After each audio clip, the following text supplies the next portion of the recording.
Good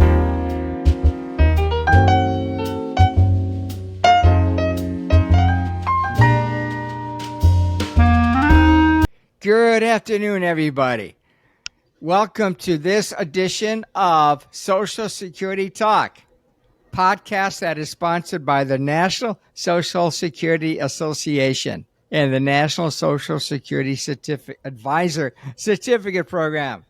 Thanks so much for joining us today. I'm your co-host, Marc, the guy with the headphones and readers on for some odd reason. Jim Blair is the guy on the left or the right, depending on where he is on your screen. We both live in Cincinnati, Ohio, and our company is Premier Social Security Consulting. Jim, what's new in your world? Not a whole lot new, just the same old stuff going on. It's kind of warm out because it's a hot day, summertime. It's the way I like it, though. Maybe a little cooler, but I'll take summer over winter anytime. I opened up my deck door just to see what it's like out there, and it was pretty darn hot. It smacks you right in the face. It sure did. Anyway, our firm provides a couple of services to the public and to advisors across the country. The first service we provide is Social Security Consulting. So when folks have questions about their Social Security claiming strategies, we can do a consultation for those clients, and we have a flat fee of $545. And we also educate advisors across the country, offering the National Social Security Advisor Certificate. After advisors take our training and take and pass our assessment. 5,000 advisors have taken our course so far since we began the class in January of 2013, and a total of about 2,700 have earned our certificate since that time period. In our class, we emphasize two little items. They're really pretty big items, aren't they, Jim? A few, yeah. We emphasize situational social security because we know that there are around 76 million baby boomers out there. Two of them are talking to you today in this podcast, and if you were to, and every one of your clients and all the public folks out there, they all have different situations that are unique to them. Jim, what else do we emphasize in our class? Well, we talk about a lot of stuff. We talk about benefits. We cover full retirement age. Not sure what you're looking for there. Probing Social Security questions. That's what I was looking for. You got to give a guy a hint. Okay. So in other words, in our class, we go over the types of questions that advisors need to be aware of to ask their clients so they get more money out of the Social Security system. All right, Jim, I won't trick you anymore. All right. But it's your turn to trick me now if you want to. Our website, if you want to learn more about our education, is www.premiernssa.com. That is Nancy, Sam, Apple. And we offer our class three ways: live in person, live webinars, and taped on-demand videos. All right. So, Jim, let's talk about some social security stuff. How does that sound? That'll work. That's what people are looking for, I think. Let's talk first about the restricted application. It's going away, and you have not really met with anybody who any new clients who can still file the restricted application in several months. Is that right? Yeah, it's been a while since we've talked to anybody for a new application with the restricted app. It's got a little bit of life left in it, but not much. You had to be born by January 1st of 1954 to still be eligible to take advantage of the restricted application. Well, anybody born on that day will attain age 70 in December and no longer looking at filing a restricted application. So by the end of this year, everybody that was eligible for it will have aged out of it and just be drawing on their own anyway. I have to make some major changes to our PowerPoint for our 2024 video recording, Jim. I've got to take out a whole bunch of references to the restricted application. Jim, what does the restricted application allow you to do? The nice thing about it was it allowed an individual who was full retirement age to file for spousal benefits instead of their own. The advantage of that is they still earned delayed retirement credits. That's that 8% a year increase that you receive by delaying benefits past your full retirement age. But in the meantime, you drew benefits off of your spouse. Now, how much did you draw? Well, it was dependent upon your spouse's work history. You were eligible for half of their full retirement age benefit. So if your spouse was eligible for $2,000 a month, you could draw $1,000 a month. If your spouse was eligible for $2,500, you could get $1,250. So it was all based on their benefit at their full retirement age. But still, in the meantime, you earned delayed retirement credits, and at age 70, you would switch to your own, and your benefit's already 32% higher. When I talk to new clients that call me, I ask them a whole bunch of questions. First question I ask is, how did you find out about us? Name, of course, that comes into handy. And they always tell me, they refer to us, Jim, by a financial advisor or maybe a CPA, whatever, or they Googled and they found us that way. But then I ask other questions. How old are you? When were you born? Are you married? Are both spouses eligible for benefits? And what I'm trying to get at, I'm trying to find out who they are and what the issues are. But by asking those types of questions, Jim, I sometimes come across a situation whereby there's a husband and wife. Husband was born by their magic birth date of 1/1/54, and the wife is also eligible for her own benefits, and she's over age, let's say she's age 67. Let's just say that. So one strategy that you will talk about when you do an analysis is for the wife to go back to apply for benefits, go back 6 months. She'll get a nice lump sum check. The husband then would also apply for benefits, and he'll go back 6 months. Oh, no, let me rephrase that, Jim. He'll do a restricted application, apply for benefits off of her work record and get a spousal benefit. And he'll go back 6 months with that spousal benefit. So she'll get 6 months of a lump sum benefit payment.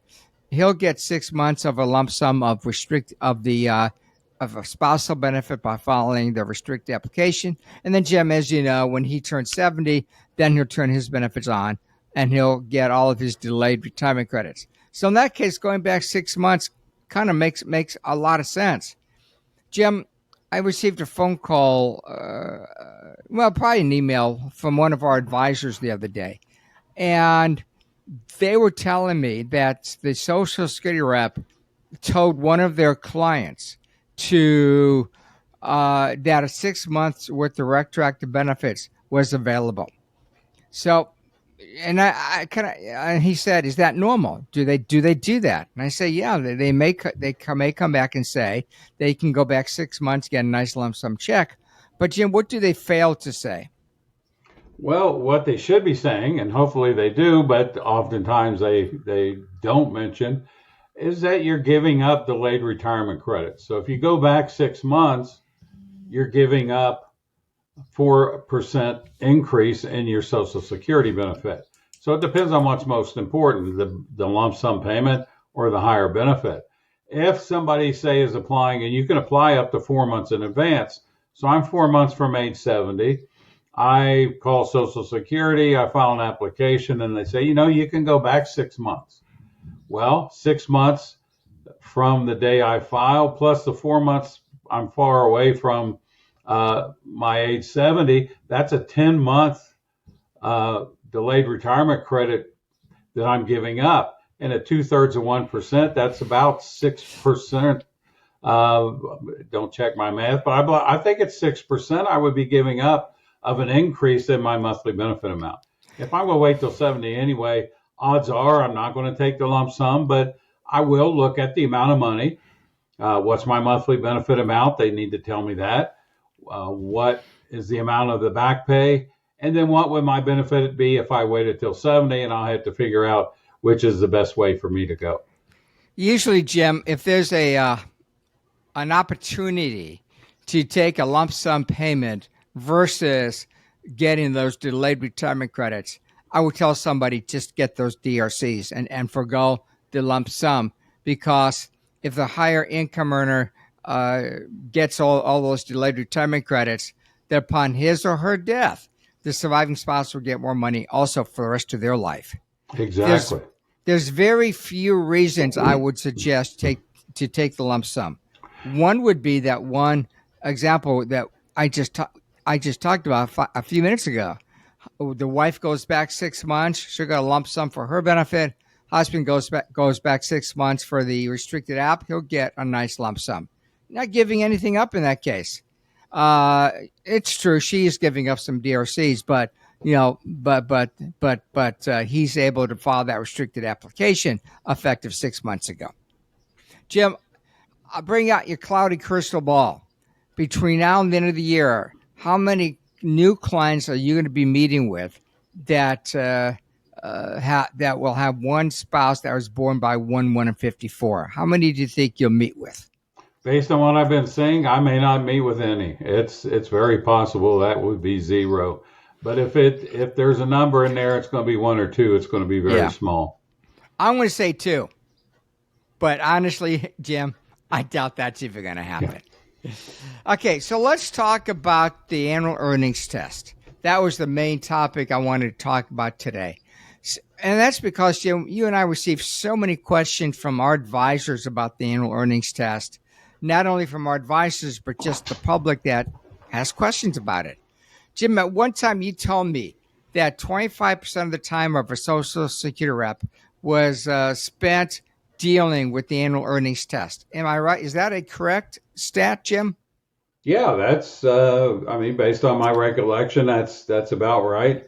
It's an important rule for people to understand because if you don't understand it, you could end up becoming overpaid, and then you may have to pay a lot of money back. If you're not still working at the time, they may be asking you to pay back your Social Security benefits, and that's just one of the biggest sources of your income in retirement. So you want to make sure you understand how that works so you don't become overpaid and that Social Security gets their money because they're going to get it one way or the other, and you're not harming yourself. So, Jim, tell me what these two figures have in common. 21,240 and 56,520. What do those figures have in common? The thing they have in common is neither one of them represent what I have in my bank account, I think. Oh, that's not what you're looking for there. Yeah, I don't have that in my bank account either, Jim. Yeah, that'd be nice. Now that's the annual earnings test amount. That's depending on your age. That's how much you're allowed to earn before it affects your Social Security benefits. So $21,240 is the amount you can earn before it affects your benefits for people up to the year before they reach their full retirement age. And the 56,520 is the amount you're allowed to earn before it affects your benefits the year you attain your full retirement age. So, Jim, I turned my full retirement age in June of 2022. I was born in 56. My full retirement age is 66 and 4 months. So isn't there a rule, Jim, that says the month that I'm going to say turn your full retirement age, even though it's kind of attained, but the month you turn full retirement age, the earnings test goes away. Is that correct? That is correct. The month that you turn your full retirement age, the earnings test no longer applies. Doesn't matter what you earn. You are eligible to receive your benefit. It's just for folks who are receiving Social Security benefits before their full retirement age and decide that they want to do some work. They're the ones affected by the earnings test. And that's one reason, Jim, why I decided to claim my benefits in June of 2022, because then the earnings test does not apply to me. I can go into my boss's office, Jim, and I can knock, who's there? And I can say, I'd like a pay raise because I don't have to worry about the earnings test anymore. So that's one reason why I took my benefits at my full retirement age. The other reason is, Jim, I've uses for that money. I can pay estimated taxes. I can invest it, pay down some bills. I use that money, Jim, to pay my car loan off. And I was really excited about that. So The earnings test applies whenever you are receiving a Social Security benefit prior to turning the month you turn your full retirement age. And it will apply to everybody, single folks, married couples. It will apply to surviving spouses. There's no such thing as a death exception. It will apply to kids receiving a child's benefit. Jim, does the earnings test apply to folks receiving SSDI? It does not. It applies to every benefit except Social Security, disability. Disability has their own rules about working. You're supposed to be unable to work and earn what Social Security calls substantial gainful activity. So that's all based around a dollar amount, and it's separate from the earnings test. But as you mentioned, the earnings test applies to retirement benefits, spousal benefits, widows and widowers, surviving divorced spouse benefits, even children. So a lot of people are affected by it, but Like not the Jim, disability folks. like Jim, what you said earlier, the 21,240 figure will apply while at age 62, 63, 64, and through December 31st of the year that year age 65. And then the 56,520 figure will apply, like you said, the year that you turn full retirement age. So if you're subject to the 21,240 earnings test, for every $2 you earn over that amount, you'll lose $1 in benefits. So let's say I'm 10,000 bucks over that amount. So Social Security will withhold $5,000 of benefits. Jim, when do I get that $5,000 back? Well, a lot of people think you receive it when you reach full retirement age and Social Security will send you a nice fat lump sum check. Not true. What happens is when you file for benefits before your full retirement age, Social Security will apply a reduction factor against your benefit equal or based on, I should say, the number of months that you start benefits before full retirement age. Just as a good example, if your full retirement age is 67 and you take benefits at age 62, that's a 60-month reduction of benefits. So you're going to see you only receive 70% of your full retirement age benefit. Well, what happens if they withhold some of your money any month that you don't receive a full check? Either your entire check was withheld or even a partial month check was withheld. They call that a credit month. And they will give you credit when you reach full retirement age, and they'll adjust that reduction factor. So our person that filed at 62, between 62 and 67, maybe they only receive 6 checks a year. So when they reach age 67, Social Security would go back and look and say, oh, when you first filed for benefits, we reduced your benefit based on 60 months, and you only received 30 checks. So we're changing that reduction factor from 60 to 30. Now, instead of your benefit being reduced 30%, it's reduced maybe around 15%. So you'll see an increase in your monthly benefit amount. And that's a permanent increase for the rest of your life. And then the year you turn full retirement age, earnings test goes up to 56,520, and that test will start on January 1st of the year you turn full retirement age, and will end with the end of the month prior to turning full retirement age. So it's not for the whole year. And if you go over 56,520, Social Security will withhold $1 for every $3 you go over that amount. Jim, what type of earnings are we looking at? Well, it's earned income. So you work for someone, you have a wage, you're paid a wage, that counts. If you're it's your gross wage, in fact, before any pre-tax deductions. If you're self-employed, it's based on your net profit, but other sources of income doesn't count. If you receive a pension from a company, that doesn't count for the earnings test. Draws from your 401k or IRA doesn't count.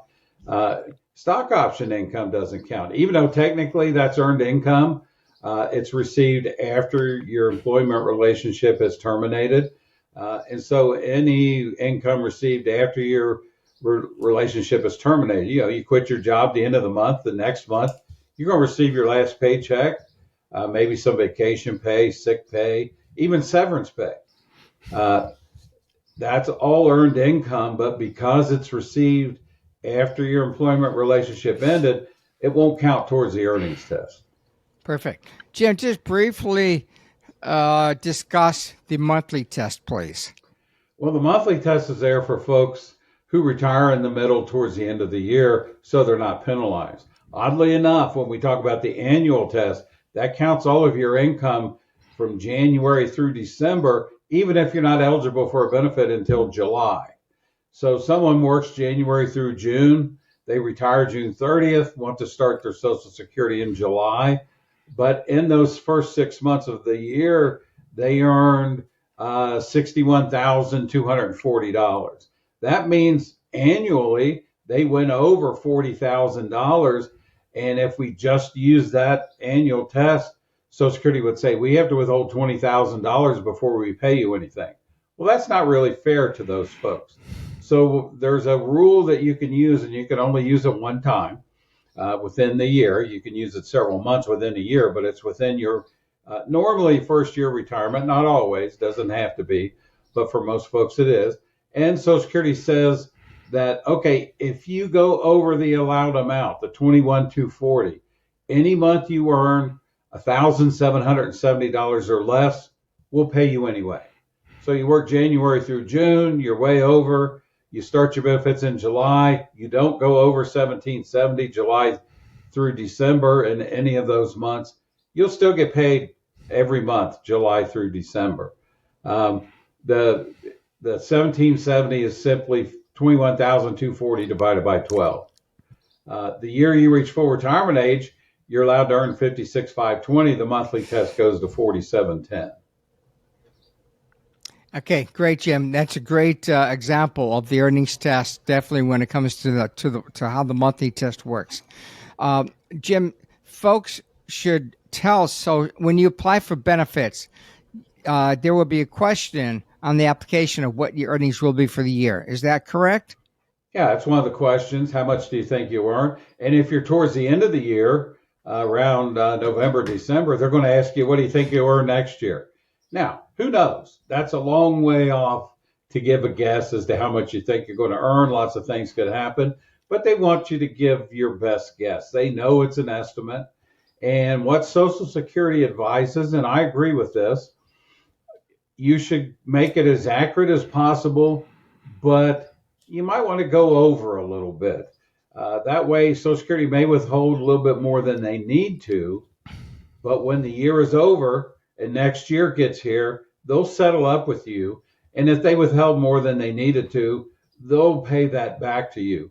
If you underestimate, well, you're going to end up owing them money. So that's why it's a little better, as accurate as possible, but overestimate just a little bit. And each year, Social Security will, where they send you a letter asking what your earnings will be for the following year. Yes, they'll send you a letter and ask you. But folks just need to remember to just call. And if you give them an estimate and you find out a few months down the road that estimate was wrong, either it's too low or too high, you can call and adjust that. Just call the Social Security 800 number, 800-772-1213, and just tell them, I need to change my estimate for this year, and they'll put a new one on the record for you. Well, I hope you enjoyed our discussion on the earnings test as much as we did. I wish that the earnings test would just go away. And that's because the question should not be, when do you want to stop working in order to receive your Social Security benefit? The question should just be, when do you want to begin your benefits? Work should not be an issue. But for now, it is. If you're collecting a benefit prior to reaching your full retirement age month, you will be subject to the annual earnings test.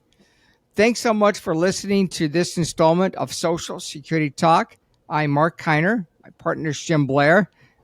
The main service that we provide is Social Security education, and we offer the National Social Security Advisor Certificate. After a day of intense training, and the training is done by myself, done by Jim Blair, and also done by our good friend Harold. After a day of training, advisors will take a test. After they pass the test, they'll earn the NSSA certificate, joining 2,700 folks across the country that have earned our certificate so far. To get more information about our educational program, please visit our website, premiernssa.com. Send me an email, mkiner, Kiner, at mypremierplan.com. Give me a buzz. My direct line is 513-247-0526. Please connect with me on LinkedIn. Go to your LinkedIn page. Send me a connection request. That's Mark with a C, Kiner, Kiner. I post a lot of good content to LinkedIn. So, Jim, final comments you'd like to make? Just make sure that if you're filing for benefits and you're under full retirement age, that you're aware of this earnings test so you don't become overpaid, and just make sure that Social Security is kept aware of your situation. Thank you, Jim. Appreciate you being here with me today. This now ends this installment of Social Security Talk. Till next time. Bye, everybody. Bye.